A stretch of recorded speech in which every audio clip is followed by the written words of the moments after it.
Hello, Mike. Thanks so much for coming today. Really appreciate your sharing your testimony of how God's worked in your life and how He's healed you of a couple of different things over the years. Could you just tell us a little bit about yourself?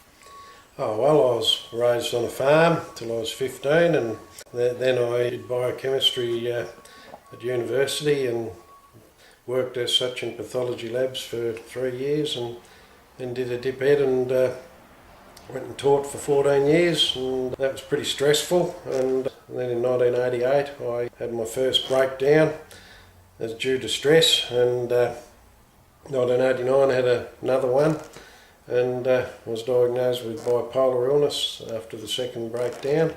Did it pretty hard for 10 years I did it pretty hard. And then 1998 I found a good church where God became real in my life and healed me of my scoliosis, and also healed me of my manic depression. I'd like to talk about that healing of my scoliosis because it was the first time God became real in my life. Tell us about how you were diagnosed with scoliosis and how long it was until you received that healing from scoliosis and how it had impacted your life. All right.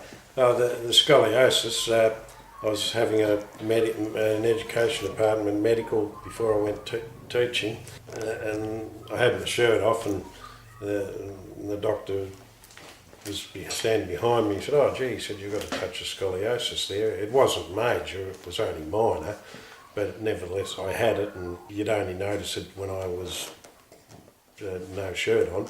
Yeah, and the doctor just put me on a few exercises, but after a while I did do them, but it used to give me a bit of pain over the years.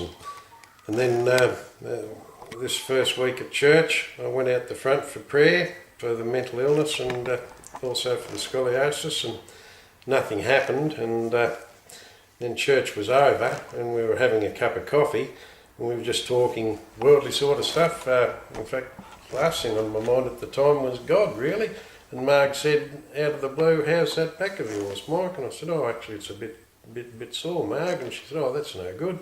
Let me pray for you." And she came over and put a hand to the base of my spine and started praying in tongues, and I was neutral, and then all of a sudden I just got overcome by this incredible joy and happiness that far exceeded normal joy and normal happiness, and it far exceeded the euphoria of a manic high, and it manifested itself as extreme laughter that burst out of my very inner being, right out of here, and I laughed and laughed and laughed like I've never laughed in my life. And Mark said she could feel my backbone being manipulated, the bones being manipulated, and what I'm describing is a supernatural back manipulation with laughter as the anaesthetic, because I couldn't feel any pain. And after the experience I thought, wow, that was God.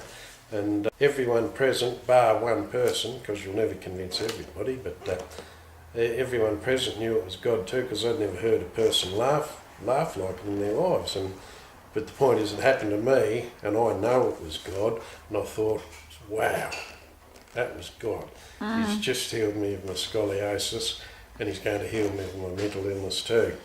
And So you had quite a bit of back pain before you were healed?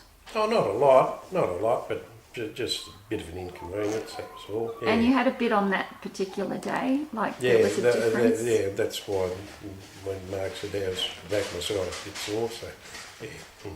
It didn't really worry me too much.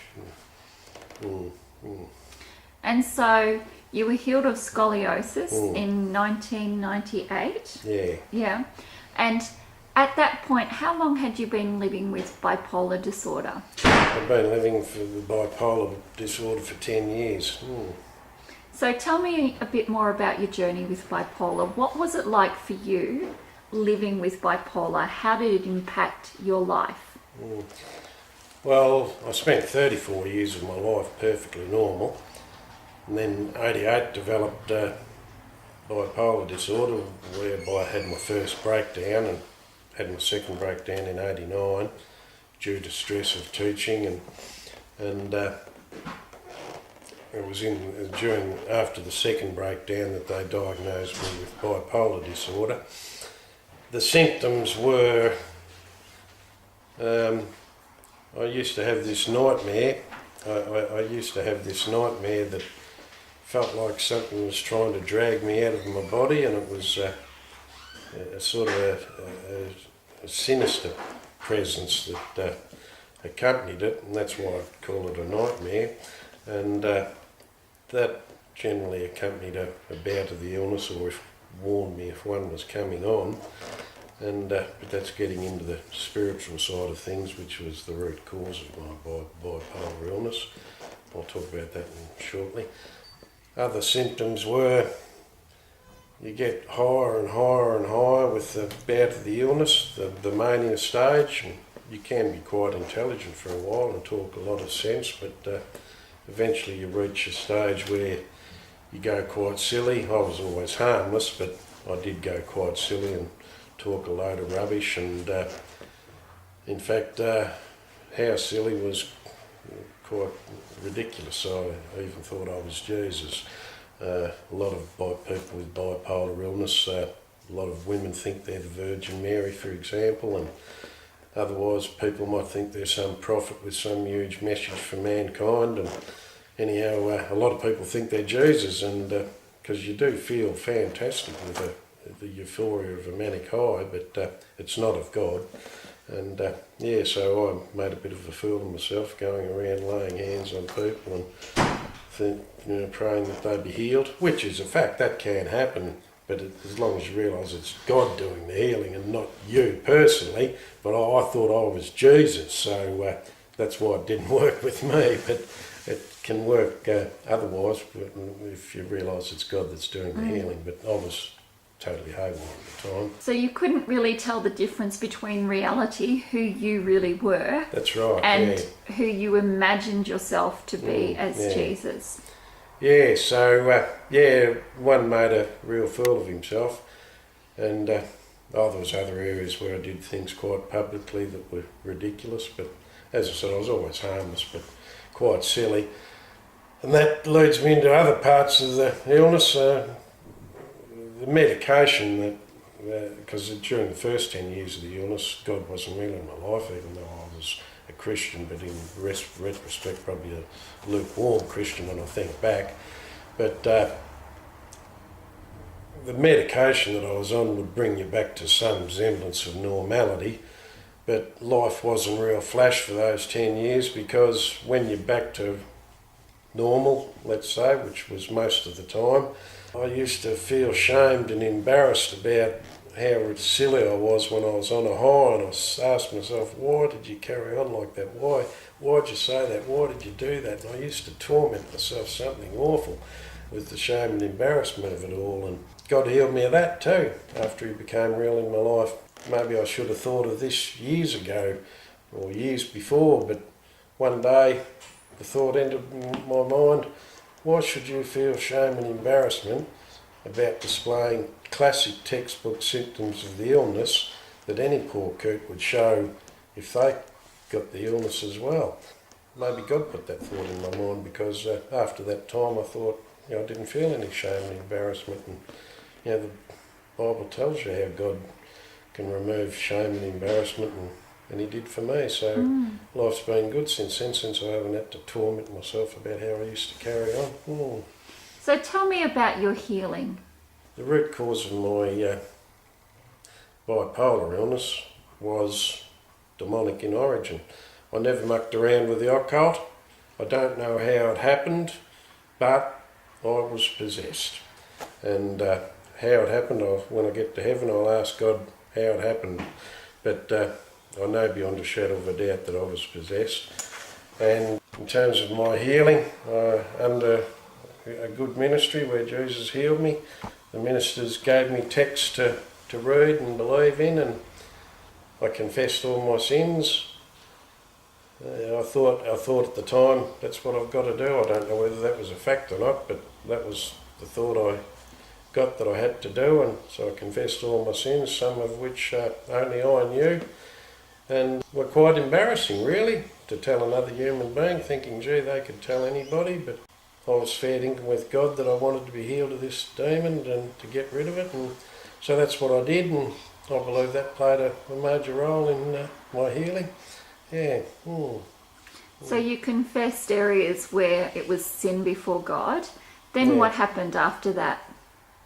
Well, I improved out of sight after that. Yeah. So how long is it since you've had any delusions of being Jesus or other symptoms? Oh, I haven't displayed any symptoms of the illness since 2004. So for 14 years, you've fairly much been symptom-free of the... Totally, yeah. Totally healed totally, of bipolar disorder. Yeah. And what would you say to someone who was living with mental illness or physical illness as far as what you've learned in your healing journey? Well, find a good church, and there's lots of cults around, and there's lots of churches that are doing the wrong thing, so you might have to search for a while, but find a good church and you'll know when you've found one, because in my opinion God will become real in your life and you'll be able to get healed of anything. I realise God doesn't heal everybody. I realise he doesn't heal everybody of everything, but he healed me of mental illness, and I believe lots of people that have mental illness probably, many of them would be demonically possessed. Not everyone, because a car accident victim can have brain damage, for example, and be mentally ill. That's not a demon. But when you're hearing voices with schizophrenia and whatever have you, and yes, I believe it's probably demonic in origin, and Jesus will definitely heal you of that. I can speak about mental illness mainly, but I also know he can heal people of cancer. I know people that have been healed of cancer. So, Thank you so much for sharing your story with us, Mike. It's great to hear how God has healed you of things and how he continues to be at work in your life. Thank you so much. God bless. My pleasure. God bless. Thank you.